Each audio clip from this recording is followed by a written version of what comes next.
अगस्त का महीना शुरू हुआ तो जिला भर की मेन शाहरात और गलियों बाजारों में सब दिलाली परचम की तो जैसे बहार आ गई। जगह जगह लगे स्टॉलों पर बच्चों और बड़ों का रश बढ़ गया।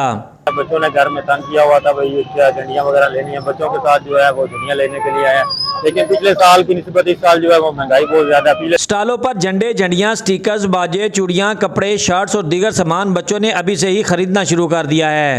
अगस्त का महीना चढ़ चुका है और हमने इन सारी चीजों के लिए पहले पैसे जमा कर रखे थे, तो आज हम सारे पैसे लगा देंगे। जो जो चीज इसमें आएगी हम लोग खरीद लेंगे। और शहरियों की कसीर तादाद घरों की छतों और मोटरसाइकिलों पर भी झंडे लगाने के लिए अभी से ही खरीदारी में मसरूफ है। शहरी कहते हैं कि 14 अगस्त पाकिस्तानी कौम के लिए इंतहाई अहमियत का दिन है और ये दिन किसी ईद से कम नहीं। कैमरा टीम के साथ अमीर उमर चमन, ARY न्यूज, चनियोट।